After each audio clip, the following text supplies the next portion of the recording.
Welcome back to another video. My name is Henrik and today we're going to be looking at the Volkswagen Touareg R, so the most powerful variant that you can get for the Touareg. This is a facelifted version from 2023, meaning it's in its third generation from the facelift. 2002, first one, 2010, the second generation, 2018, the third generation, and then the facelift of the third generation in 2023, which we have right here. The Touareg R is going to be the most powerful. We're going to launch it. We're going to see everything about the car. We're going to see if you should buy it compared to competitors, for instance, the Volvo XC90, which we already had reviewed, the Q7 or the Q8, and also some other variants of other car manufacturers. So let's start off by taking a look under the hood of the car. We can see in here we have a V6 TSI, meaning we don't have the diesel variant. You can get three different variants for this engine. They're all going to have a V6 in it, which is a 3-liter V6. It's going to go from a diesel, a petrol, and also a plug-in hybrid variant. The diesel variant is going to, or the lowest engine is going to be 231 horsepower up to the most powerful of a combined 462 horsepower with 700 Newton meters. You can see one thing that's actually pretty funny about this is up here you can see the old VW logo, because you can see it's still connected on the bottom. And then if we go on the outside, it has a new logo. So a little bit weird. Maybe they just use an old cover up on this. Yeah, the engine is fairly big in here. Like I said, 700 Newton meters is fairly big. The engine is going to have 340 horsepower in the V6 variant, and then you have another 136 for the electrical motor for a combined 462 horsepower with 700 Newton meters of torque. 0 to 100 is claimed in 5.1 seconds. We'll see what we can get right now.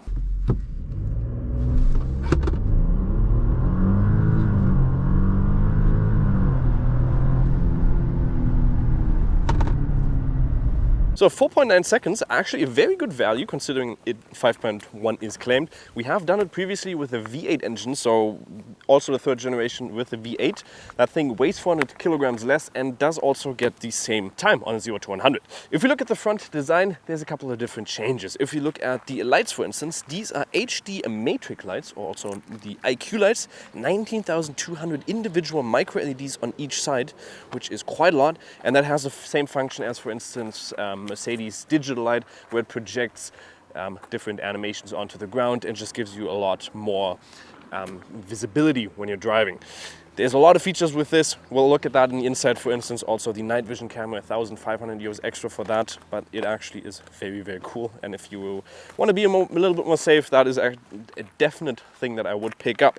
Obviously, the R logo on there, you also get that on the R line. Further down, we have a big grille, also active arrow down here, so it opens up if it wants to cool the engine, and also a very big design in the front. Just looks very aggressive from the front, which I really, really like. So let's talk about the price, because you can see this car basically has everything that you can possibly get for the R variant, and also the R variant being the most expensive one.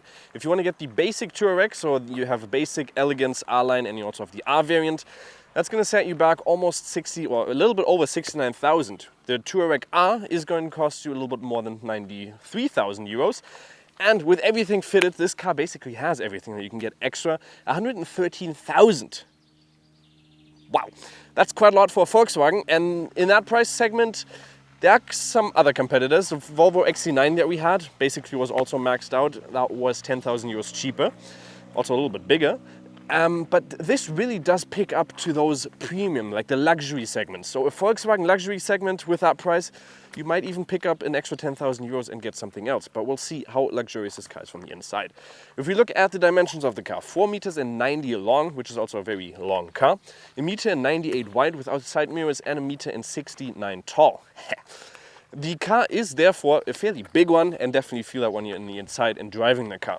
The tires on here, we have winter tires on, so the rims are going to be the smallest for the R line, because you can choose between 21 and 22 for the R variant. This one is 20-inch wheels for the winter tires, still looking very nice with the rims on there. And if you get the basic Touareg, 18 up to 22 inches, so fairly big as well. Very big rims on there, big wheels. 22s on there would be massive in my opinion. Our logo on the side here, a little bit of a nice design on the side. The typical Touareg R color, which I really like. Foldable side mirrors, tinted out rear windows. We also have a roof bar in the back where you can possibly put on there, and also a fuel tank on the side here. Actually, no, this is the charging port. The fuel tank is on the other side. Let's also talk about the competitors, because this car is on the MLB platform, where a lot of cars from the Volkswagen Group are on. For instance, all the Audi A4s up to the A8s are on there. You also have the Q7, the Q8. You have a Bentayga. You have the Euros on there. You have a Q7, Q8. I double mention that right now. Which is quite a lot. Competitors are basically all of those cars as well. So Q7, Q8, you have a Bentayga, Euros, all of those cars are basically driving on the same platform and therefore are some sort of a competitor. Obviously Euros is going to cost you double the price, Bentayga also. But yeah, that's what I'm saying, with a little bit more luxurious with also this price range. On the back, we can see the new design is definitely this big light bar. In my opinion, it could have been a little bit slimmer. It looks a little bit big. And then also the logo is illuminated at night, which does look pretty cool. At daytime, it looks a little bit weird once that thing is illuminated, but at night it looks really, really nice. And just from the back, looks pretty cool. Our logo on the bottom here, blue color again, big diffuser on the bottom. That is also new, and a fairly big rear window. So fairly nice design. If you're looking at the towing hook, we can tow up to 3.5 tons, which is quite a lot. The car is also going to weigh at 2.48 tons, which is again quite a lot. Let's also look at the trunk, where we can open it and it does it automatically. In here, 665 up to 1,675 liters if you get the plug-in hybrid version. The petrol and the diesel one are going to have around 200 liters more, so up to 1,800 liters. On the side, we also have a 12-volt port. We have automatic towing hook, so actually no, it's semi-automatic if I'm not totally mistaken. So if we press that, we're going to have to manually put it in? Okay. That's interesting, because on the configurator, it said semi-automatic. So what is semi-automatic about this? If I press it in again, do I have to lock it in manually if it goes back in? Takes a little bit as well. No, it's completely in. Okay, so it is fully automatic. We also have the optional air suspension in here, which is really nice, because that is a nice feature that kind of lifts it up from, for instance, the Volvo XC90, where you do have the same option, but you don't have as many options as in the interior as this car. You can see it does lower quite a lot, and it lowers the whole car, and it also looks really cool in this way. If you go a little bit to the side and just look at how low this car sits now. And then if you put it all the way up high, we'll put a close-up of it right now, this thing goes really, really high. And now it looks a little bit more like a Tiguan from the height. Otherwise, in the back, we also have some roof racks in here, which I can smack you over. Yeah, no, but the roof racks, you can just put them up top, put a good amount of load in there. Definitely what I would recommend, just like in any other plug-in hybrid car, definitely take this out and put it at home. We have two cables in here, so one of is our juicer, and also the other one with a 7.2 kilowatts an hour, or kilowatts max charging time or speed. Otherwise, fairly okay size. One thing I would have really liked if this wouldn't have been like this hook, but more of a button, because this also feels very cheap at times. If you have to pull it so hard, I always feel like it's gonna completely just fold over. Don't worry, that thing didn't fold over all the way because there's a whole backpack in there. So in the back, we also have lights in there, like I already showed you. Wow.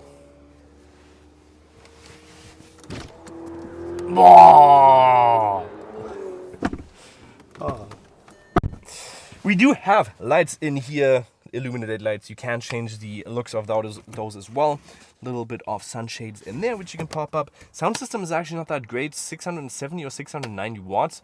Would have expected a little bit more, but that's Volkswagen. Down here, good quality up until there, but you're not gonna expect much more from other cars, apart from maybe a Volvo. Volvo-wise, I gotta say interior quality is a lot better, but driving capabilities and just in general what you get for your money, I would say the Touareg is a little bit better, because it is actually in the same price range. Actually, no, this is gonna cost 10,000 euros extra with all the extras. So it depends on what you want, but I would theoretically rather want the Touareg, because it can also tow up to 3.5 tons. Back here we have heated seats. We also have climate control, fully automatic, and you can change everything that you need. A little bit of center console in here as well, with two cup holders and a small one. And quality wise for the seats, also very, very nice. And what do you expect? You're gonna have a lot of leg room. This is adjusted to me in the front, 1.80 m or 5'11", not 6 foot. There you go, you get a ton of space, and in general, just a very, very nice cabin from the inside, in my opinion. So let's drive the car and take a look at everything that this car offers in driving perspective. We do obviously have the R variant, so it's gonna have the most horsepower, and that allows us to, well, get from 0 to 100 fairly quickly, as you already saw in the 0 to 100 test. If you really want to be efficient, you can also get the diesel variant. That is obviously one that you want to get if you're driving over long distance. You're going to have less horsepower, but you're going to have more fuel efficiency. While we're at fuel efficiency, let's also take a look at the fuel efficiency. If we go up here, we can look at the long distance. So we've driven this car 1,235 kilometers. I'd say around 700 or 600-ish kilometers of those are Autobahn, meaning we've had an average consumption of around 12 liters, which is okay, I'd say. It's not bad. It's a very heavy car, almost 2.5 tons, or 2.4 tons. So I'd say a 12 liter is fairly decent, considering we did go on the highway around 150 average speed, city driving. We did, oh, it's a GT as well. Jesus Christ. That is super rare. That was a freaking R8 GT. But there you go. 12 liters is fairly okay. If you want to get the diesel variant, you're definitely be looking at less. If you're only driving this car in the city, you're going to be looking at even less, because you can use it with the plug-in hybrid variant, so up to around 53 kilometers of full electrical range, which we actually can get. We are now currently at 0%, so we don't really have any electrical range. So for the drive modes, we also have a couple of different modes. We are in a different location now. We're back home. If we go into the menu down here, I like this little knob. It's the same as we had in the Touareg R. We can see we have Eco, Comfort, Normal, Sport, Individual, Off-Road, and Snow. For the Off-Road, you can change a lot of things, actually.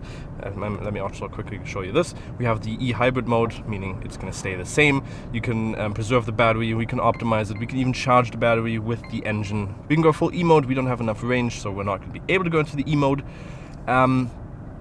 But those are a couple of things you can do. The other thing that you can obviously do is with the off-road mode, which is pretty cool. We're not going to go into it, but I can show you one thing. If we go into the settings up top, and then we go into the Auswahl, we can see off-road. There's a couple of things that's going to show us. For instance, our tilt, how far the car is tilted. It can show you the degrees that you're turning. It can show you your current height, 320 meters, and also your degree that you're currently looking at, which is pretty cool. So a couple of optimization if you're trying to go off-roading. For the off-roading, you also have the optional air suspension in here, so you can lift this car up very, very high, so change the height of the car, which is nice. You can also lower the car, which makes it really, really low and just pretty cool to look at it from the outside. So we do have the optional night vision camera in here, which is basically an infrared camera just done in black and white to show you some stuff. So animals, stuff like that's going to blend very nicely. The light in here is also amazing. We'll put some close-up of it at night. Animation's pretty cool. I really do like the light. 19,200 micro LEDs just blends everything out amazingly. Also, if there's a person going on the sideway or on the road, it's gonna basically do like a little of a light horn to warn the guy and also to warn me that there's a person here, which is really intelligent. I really do like that light. One of the most advanced lights that we have seen. So let's drive a little more sporty and put it into the racetrack. I really do like this knob down here, so you can just turn it and put it into the racetrack mode. And I'm gonna have 462 horsepower. We sadly don't have that currently because the battery is not fully loaded. So 340 horsepower, but we might have a little bit of horsepower in there. Let's drive a little bit slower for that pony, and then let's do a little bit of faster driving on here. So the capability of this car, because it is so big, we do have 285 tires on here, so cornering capability is actually surprisingly good. With that air suspension, any kind of movement is going to be eliminated, and just the cornering capabilities of this is really surprising. Obviously, you got to be a little bit more careful because the car is just so wide and these roads are so narrow, but the punch is there straight away. What you might expect from this is that if you're doing the 0 to 100, that the power is going to be there straight away, but it's not like a normal hybrid where the power is straight away and then it gets less. This feels more, you have that punch at the start with the electric motor, but then the V6 kicks in and then it gives you another kick, which is pretty cool. And I really like that. The characteristics of the handling is also very nice with those big tires and the weight. The center of gravity in this car is also pretty good. So driving faster around corners is surprisingly well. I was expecting a little bit less, but this car is fairly well optimized for those kind of handling. That was only a short little blast driving through a little bit faster corners. But trust me, this car is pretty fun to drive. Turning radius in the city is also fairly decent. It is a big car. You can get all-wheel drive, or like you can move all 4 tires with an option that is not available in the R line and the R, and I think yeah, it's not available in those. And also, if you get the optional air suspension, you're also not going to have the all-wheel drive system. Well, not the all-wheel drive, but yeah, all-wheel steering. That's what it's called. Interior quality. I'm pretty surprised by the quality here. Obviously, it is 113,000 euros, but it is still Volkswagen, and we know from Volkswagen they like to save money wherever they can. So with the top model, you might expect that. But the way that they work the materials in here and the materials they use is actually fairly high quality. Obviously, the steering wheel, it's not like the new models like the ID7 or the new Passat, where you don't have the touch anymore because they listen to feedback. We still have that in here, which is not the nicest. We have pedals on the back, which you can also use. Big center display. New update in there is the Apple CarPlay, which is now bigger. So the screen that you have, or the possibility that you have in there, is a lot bigger. It's not this size, it's fully on the size now. So Apple CarPlay, yeah, we have it on, right? There we go. It's big. Quality up here, very nice. Big display in the center. Generally, memory function. You have massage function, which is a very nice massage function. Actually, I'd say the best one that we have tested on any car so far. We haven't tested the most luxurious car, so I can't comment on those. Heads-up display. You have a big panoramic window. Big center console here. A lot of piano black, not the nicest. A little bit of inductive loading in there. Personally, I don't use inductive loading too much. A very small center console, to be honest. Like, the space in there is very, very small. Otherwise, quality-wise, even on the side, is very nice. Nice little LEDs in there.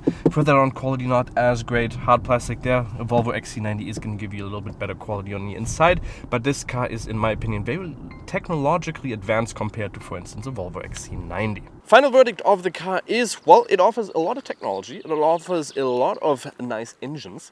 It offers quite a nice air suspension. And in general, a fairly decent car that Volkswagen have done here for the third generation facelift of this car. If you compare it to Volvo XC90, that car is going to cost you 10,000 euros less. The air suspension is a little bit worse on there. You don't have the optional like different modes in there, so you can higher or lower the ride height.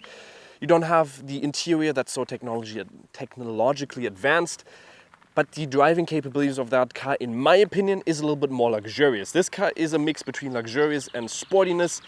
And in conclusion, it is a fairly well-packed car. The sound system definitely needs a better sound system. For the top-of-the-line Volkswagen, 730 watts for this sound system.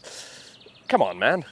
Volvo XC90, 1410 with the Bauer & Wilkinson sound system. Design-wise, good-looking car in my opinion. I really have loved this new light bar on the back and the illuminated logo. If you guys enjoyed the video, make sure to like and subscribe. We'll see you next time, and bye-bye.